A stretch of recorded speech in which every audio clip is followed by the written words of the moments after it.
Fala pessoal, eu sou o Rodrigo Eng e esse é mais um episódio do podcast do Layup, informação de bandeja sobre a NBA, em parceria com a Rádio Sport Clube, que você pode ouvir em radiosportclube.com ou no seu smartphone usando o aplicativo Radiosnet, disponível para iOS e para Android. Esse é o episódio número 113 do podcast do Layup e os assuntos de hoje serão os seguintes. No primeiro período eu vou falar sobre o Anthony Davis, que não vai ser mais representado pelo agente que conduzia a sua carreira desde 2012. Isso aí pode indicar que o astro do New Orleans Pelicans esteja planejando deixar Louisiana em breve. No segundo período o assunto vai ser o Hall da Fama. Na sexta-feira passada aconteceu a cerimônia na qual jogadores como Jason Kidd, o Steve Nash, o Grant Hill foram acolhidos lá no Hall da Fama. E eu vou falar um pouquinho por que eu acho, como várias outras pessoas também acham, que seria melhor para a própria NBA se ela tivesse o seu Hall da Fama. Um Hall da Fama exclusivamente para jogadores que atuaram na liga. No intervalo nós vamos ter o quadro Enem da NBA com 3 questões sobre a franquia do Oklahoma City Thunder. Note aí que eu falei que as questões são sobre a franquia do Oklahoma City Thunder, portanto elas abrangem o período em que a franquia teve sede em Seattle. No terceiro período, o assunto vai ser o Luol Deng, que assinou por uma temporada com o Minnesota Timberwolves, do Tom Thibodeau. E o Tom Thibodeau, gente, parece que ele não está muito preparado para deixar o passado para trás. Vou falar um pouquinho sobre isso no terceiro período. E no quarto e último período, o assunto vai ser o Rodney Hood, que acabou aceitando a qualifying offer do Cleveland Cavaliers e vai ter que mostrar serviço em 2018 e 2019 para conseguir o contrato que ele acredita merecer, na próxima free agency. Então chega de delongas, vamos ao que interessa, o podcast do Layup está no ar. Existem mais ou menos uns 450 jogadores em atividade na NBA e muitos deles trocaram recentemente de agente nos últimos meses, só que a gente não deu a menor bola para isso. Agora, quando um cara que nem o Anthony Davis faz um movimento desse tipo, daí vale a pena a gente prestar toda a atenção do mundo, porque o monocelha é seguramente um dos 10 melhores jogadores da liga há pelo menos 4 anos, na pior das hipóteses. Eu considero ele talvez até um dos 5 melhores. Mas para quem é mais rigoroso na avaliação, seguramente deve colocar ele, na pior das hipóteses, entre os 10 melhores nos últimos 4 anos. E na temporada passada ele teve uma performance sensacional, fenomenal, a melhor de toda a carreira dele. Ele teve média de 28,1 pontos, 11,1 rebotes e 2,6 bloqueios por partida. Ele teve aproveitamento de 53,4% nos arremessos de quadra, 82,8% nos lances livres e 34% nos chutes de fora do perímetro. O que para um cara do tamanho dele está razoável. E pela segunda temporada consecutiva, o Anthony Davis foi o jogador que mais converteu arremessos de 2 pontos na NBA. Depois que o DeMarcus Cousins se contundiu no final do mês de janeiro, o Anthony Davis teve as seguintes médias nas últimas 33 partidas do Pelicans na fase regular. Olha só isso, 30,2 pontos, 11,9 rebotes e 3,2 bloqueios por partida. Sem dúvida nenhuma, se não fosse por ele, o Pelicans não teria terminado a temporada passada com a 4ª melhor campanha da Conferência Oeste, de jeito nenhum. Anthony Davis foi um monstro. E agora surgiu a notícia de que ele demitiu o agente que conduzia a carreira dele desde 2012, ou seja, há 6 anos. Desde quando ele foi draftado pelo Pelicans em 2012, o Ted Fuscher era o agente dele. Mas agora ele resolveu demitir, falou muito obrigado, você é um cara muito bacana, valeu por todos esses anos, mas você está fora, vou contratar um outro agente. O monocelha deu entrada na papelada para trocar de agente lá no sindicato dos jogadores na última sexta-feira. E agora ele precisa esperar um prazo de 15 dias para poder contratar um outro agente. Esse prazo aí certamente é para que dê tempo de que o agente antigo dele eventualmente reclame alguma coisa, Olha, tinha uma cláusula no contrato que ficou faltando pagar isso, ficou faltando pagar aquilo, isso não está certo e tal. Então, passados esses 15 dias, daí ele vai poder contratar um outro agente e junto com essa notícia de que ele está mudando de agente, também surgiu o rumor de que a Clutch Sports, a agência do Rich Paul, é a favorita para ser a escolhida pelo Anthony Davis. Rich Paul, como vocês devem estar cansados de saber, é o agente do LeBron James, e mais do que agente do LeBron James, ele é amigo íntimo do LeBron James. Isso aí já bastou não apenas para circular em boatos de que o Anthony Davis vai deixar o Pelicans, mas também de que ele vai pro Lakers. E aí até eu, que não sou nada fã dessas teorias conspiratórias, estou tendendo a acreditar que essa história pode ter um fundo de verdade, porque o Lakers podia ter renovado o contrato do Julius Randle, né, que era um restricted free agent, e depois trocá-lo para não ficar de mãos abanando como ficou, né? Eu até fiz várias críticas aqui em vários outros episódios em relação a isso, porque eles perderam um cara que é muito acima da média, um cara jovem, que poderia jogar em vários times aí, no mínimo uns 20 minutos por partida, fácil. Mas o Rob Pelinka e o Magic Johnson deixaram o Julius Randle assinar com o Pelicans de boa, sem dar um pio sequer. Vai lá, filhão, assina, vai ser feliz lá na Louisiana. E agora tá começando a fazer sentido isso que o Los Angeles Lakers fez, de deixar Julius Randle ir embora para o Pelicans de graça, porque talvez não tenha sido de graça, talvez isso já faça parte de uma troca que vai acontecer futuramente entre Pelicans e Lakers. Não estou dizendo que vai acontecer isso, mas é possível que Julius Randle já tenha sido uma parte do pagamento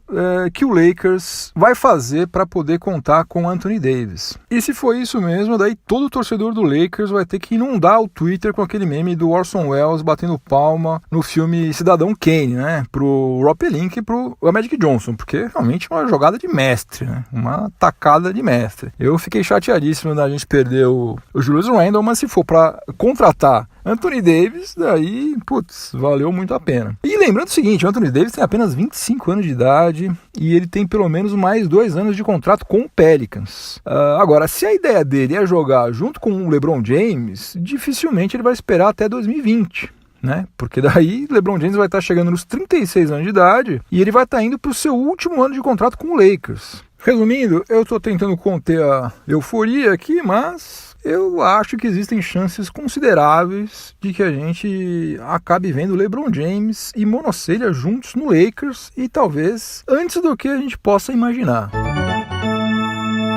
No segundo período do podcast do Layup, em parceria com a Rádio Sport Clube, vou falar sobre o Hall da Fama. Na sexta-feira passada aconteceu a cerimônia anual do Hall da Fama lá em Springfield, em Massachusetts, e 6 ex-jogadores da NBA foram introduzidos no Hall da Fama, né? O Charlie Scott, Maurice Cheeks, Jason Kidd, Steve Nash, Gino Radia e Ray Allen. Se você não assistiu os discursos, vai lá no layup.com.br, que tem os 6 discursos com um breve currículo de cada um deles. E olha, se você não chorar assistindo o final do discurso do Maurice Cheeks, desculpe, mas você ou não é humano, ou você é algum tipo de robô, ou você tem sérios problemas de afetividade. Bom, mas como vocês sabem, o Hall of Fame não tem critérios objetivos para definir quem merece e quem não merece ser admitido. Então a gente acaba ficando totalmente no escuro, né?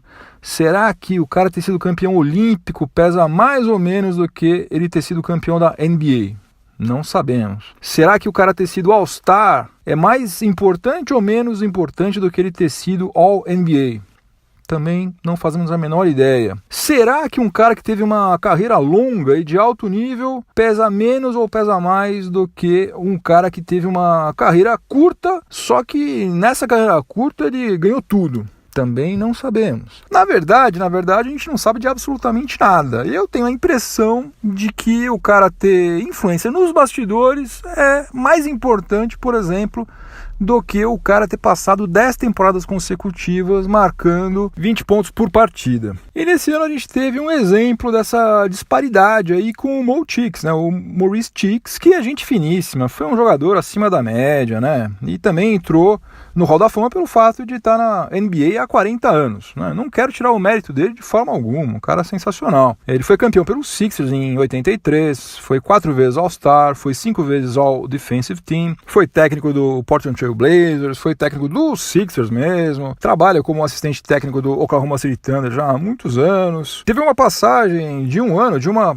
temporada como head coach do Detroit Pistons também. Enfim, um cara eclético, um cara importante, sem dúvida nenhuma, prestou serviços importantíssimos para o basquete. Agora, ele acabou a carreira dele na NBA com médias de 11,1 pontos, 6,7 assistências e 2,1 roubos de bola. Ele está no Hall da Fama, como eu já falei, não me incomoda nem um pouco, acho que ele merece. Agora, me incomoda, sinceramente, o fato de ele estar e jogadores como, por exemplo, Tim Hardaway e Chris Webber não estarem, né? Pior do que isso, se você for comparar a carreira do Mo Cheeks com a do Bob Jones, que foi campeão com ele no mesmo Sixers, fica claro, fica óbvio que o Bob Jones deveria ter chegado no Hall da Fama primeiro. A carreira dele foi melhor. Ele fez coisas, teve feitos individuais mais relevantes do que Mo Cheeks.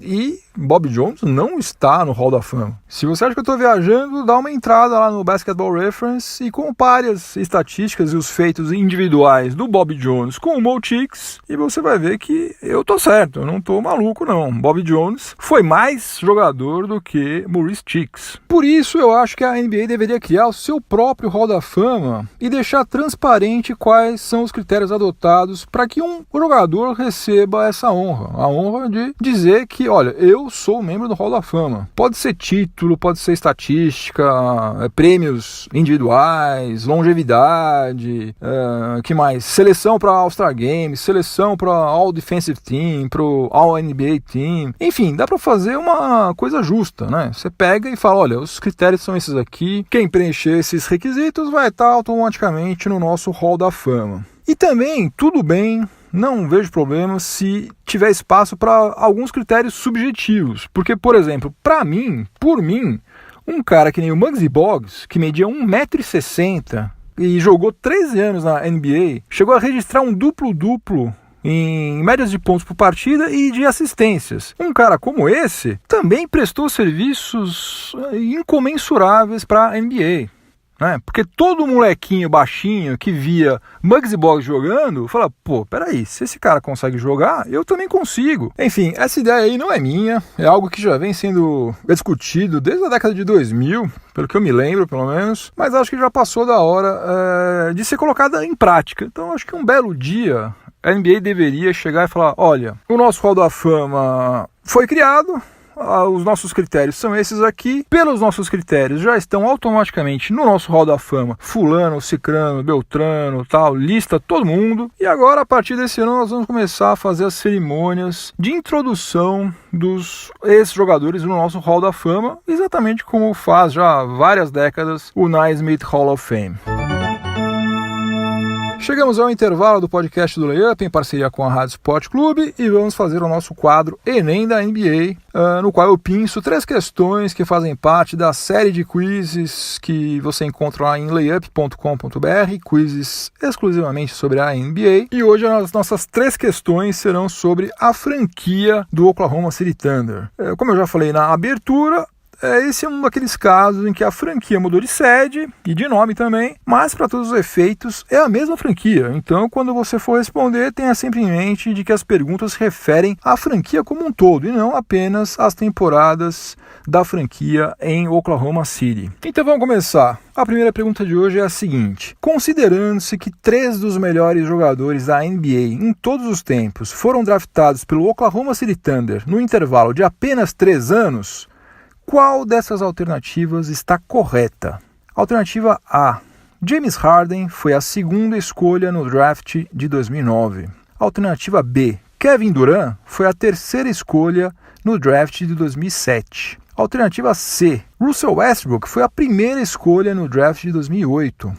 Alternativa D. Kevin Durant foi a 1ª escolha no draft de 2007. E a alternativa E, Russell Westbrook foi a 4ª escolha no draft de 2008. Repetindo tudo, considerando-se que 3 dos melhores jogadores da NBA em todos os tempos foram draftados pelo Oklahoma City Thunder no intervalo de apenas 3 anos, eu quero que você me diga qual dessas alternativas está correta. Alternativa A.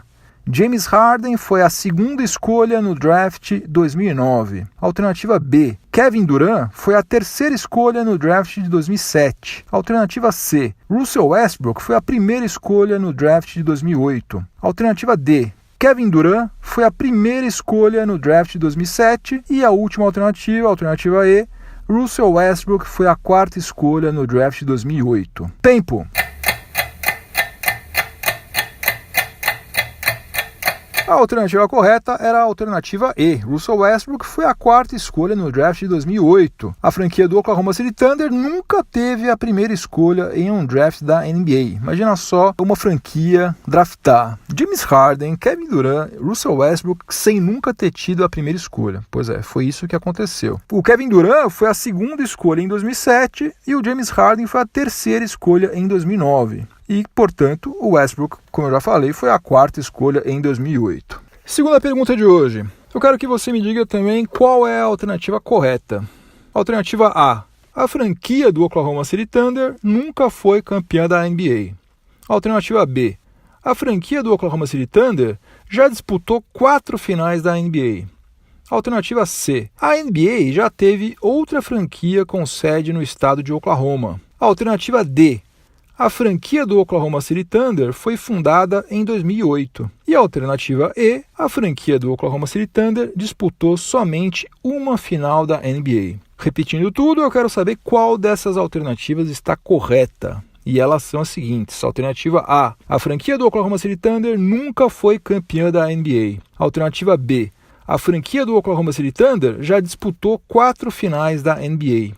Alternativa C, a NBA já teve outra franquia com sede no estado de Oklahoma. Alternativa D. A franquia do Oklahoma City Thunder foi fundada em 2008. E a última alternativa, a alternativa E, a franquia do Oklahoma City Thunder disputou somente uma final da NBA. Tempo! A alternativa correta era a alternativa B. A franquia do Oklahoma City Thunder já disputou 4 finais da NBA. Quando ainda se chamava Seattle Supersonics, a franquia disputou as finais de 1978, quando perdeu para o Washington Bullets, as finais de 1979, quando venceu o Washington Bullets, e em 1996, quando perdeu as finais para o Chicago Bulls. E depois, já como o Oklahoma City Thunder, perdeu as finais de 2012 para o Miami Heat. Terceira e última pergunta de hoje. Quem acumulou as funções de técnico e jogador da franquia do Oklahoma City Thunder durante 3 temporadas? Alternativa A, George Karl. Alternativa B, Lenny Wilkens. Alternativa C, Jerry Sloan. Alternativa D, Doc Rivers. Ou alternativa E, Paul Westphal. Repetindo tudo, eu quero saber quem acumulou as funções de técnico e de jogador da franquia do Oklahoma City Thunder durante 3 temporadas. Alternativa A, George Karl. Alternativa B, Lenny Wilkens. Alternativa C, Jerry Sloan. Alternativa D, Doc Rivers. Ou alternativa E, Paul Westphal. Tempo!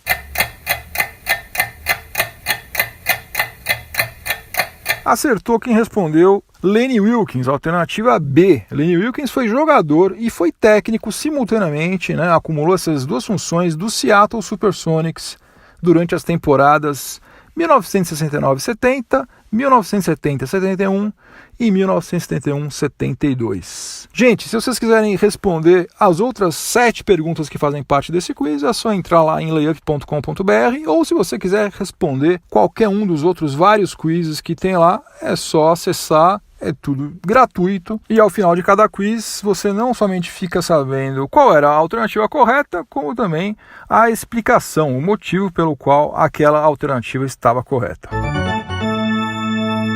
No terceiro período do podcast do Layup, em parceria com a Rádio Sport Clube, eu vou falar sobre o Luol Deng, que ele deu um desconto de $7.3 milhões ao Lakers para se tornar um free agent, fez o buyout, fez a sua rescisão contratual. E poucos dias depois, ele já assinou um contrato com o Minnesota Timberwolves. O ala de 33 anos de idade vai receber $2.400.000 em um ano de contrato com a franquia lá de Minneapolis e vai voltar a ser comandado pelo Tom Thibodeau, com quem ele trabalhou no Chicago Bulls. Aliás, As duas únicas vezes em que o Luol Deng foi eleito All-Star foi justamente na época em que ele era comandado pelo Tom Thibodeau lá no Chicago Bulls. Tom Thibodeau deixava Luol Deng em quadra quase 40 minutos por partida. Não tinha conversa, não. Se o cara aguentava jogar, então você vai ficar na quadra, amigão. Se você aguenta, então é com você mesmo. Muita gente diz que todos aqueles problemas físicos que o Derrick Rose teve foram consequência, em parte pelo menos, né, pelo fato do Tom Thibodeau não dar muita atenção para os limites de cada um, né? Ele puxava a corda até a corda estourar. Mas enfim,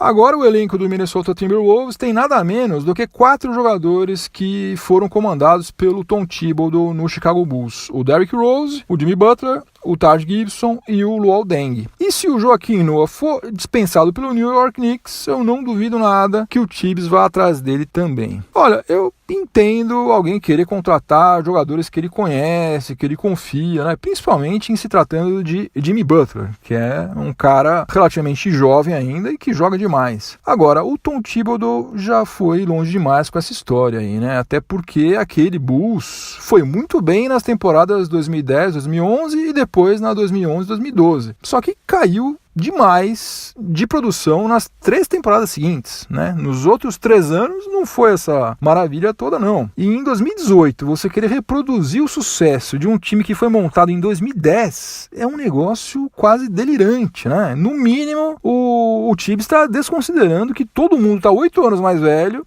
e que a NBA mudou muito nesses últimos 8 anos, né? As coisas mudaram demais. Basta dizer que Dwight Howard era o sonho de consumo de 30 das 30 franquias da liga naquela época e hoje um pivô com as características dele deve estar, sei lá, no 3º escalão salarial da liga. Tem uma música do Jethro Tull, que eu adoro, aliás, que se chama Living in the Past. E que ela tem os seguintes versos: Let us close our eyes, outside their lives go on much faster. We won't give in, we'll keep living in the past. Ou seja, vamos fechar os nossos olhos, porque lá fora o pessoal está com muita pressa. Não vamos entrar nessa aí, vamos continuar vivendo no passado. Basicamente é isso.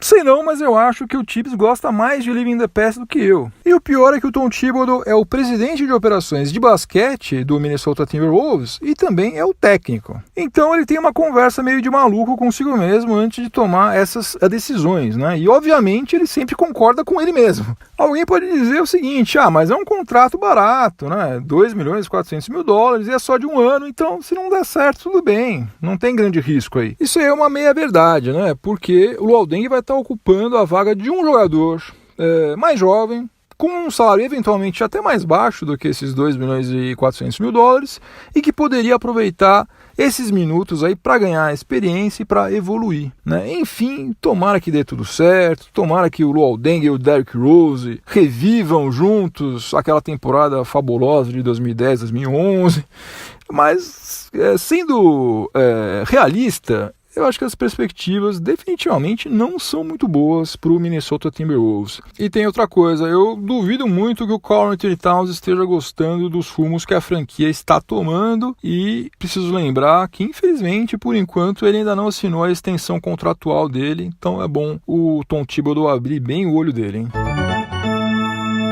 No 4º e último período do podcast do Layup, em parceria com a Rádio Sport Clube, o assunto vai ser o Rodney Hood, alarmador, que vai fazer 26 anos de idade no mês que vem, e ele acabou aceitando a qualifying offer no valor de $3.400.000 que havia sido feita pelo Cleveland Cavaliers. Ele era um restricted free agent e ficou esperando quase 2 meses e meio para ver se aparecia alguma coisa melhor, mas não apareceu nada, só ouviu grilos. Dizem que ele tinha expectativa de assinar um contrato de $27 milhões em 3 temporadas. Era isso que ele estava pedindo para o Cleveland Cavaliers, só que não rolou, né? E dá para entender por que não rolou, né? Na temporada passada, considerando-se tanto as performances dele pelo Utah Jazz quanto pelo Cleveland Cavaliers, o Rodney Hood teve média de 14,7 pontos por partida em 26,9 minutos, o que não tá nada mal, essa parte aí tá beleza, maravilha. O problema é que ele teve uma performance defensiva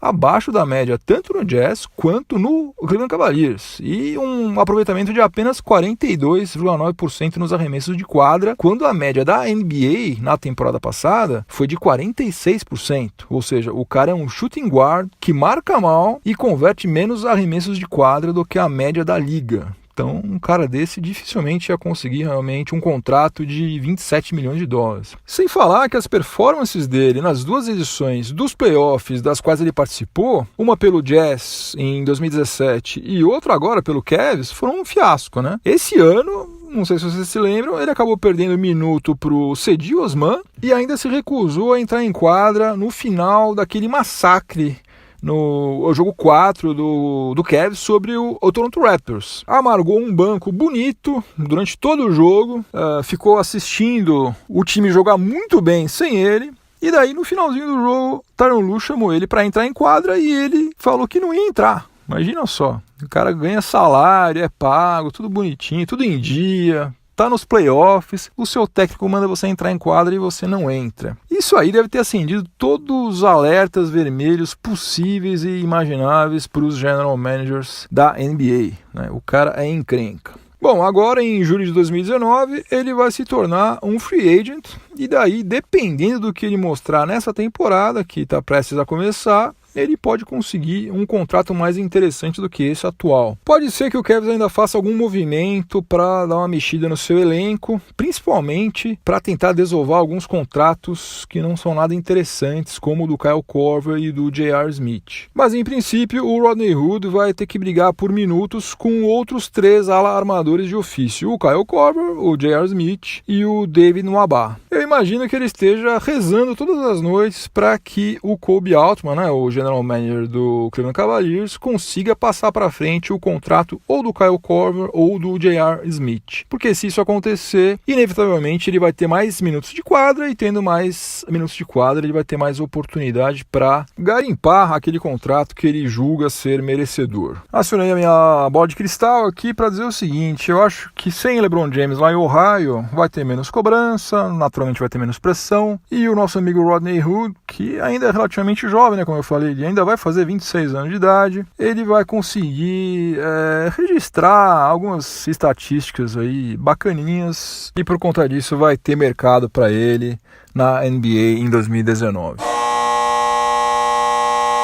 Fim de jogo, acabou mais um episódio do podcast do Layup. Se você estiver ouvindo em alguma plataforma de podcast, aproveite para avaliar positivamente o podcast do Layup, me dá uma força lá no iTunes, aquela famosa 5 estrelinhas. Dá 5 estrelinhas pro Layup que você me ajuda demais. Ou em qualquer outra plataforma, aí tem, nem sei quantas tem mais, gente. Deve ter umas 25, 30 plataformas aí nas quais você encontra o podcast do Layup. E se você estiver ouvindo na Rádio Esporte Clube, continue sintonizado por aí, que vem mais informação esportiva de qualidade na sequência. Uma ótima semana para todo mundo, muito juízo e até a próxima. Um abração, tchau, tchau.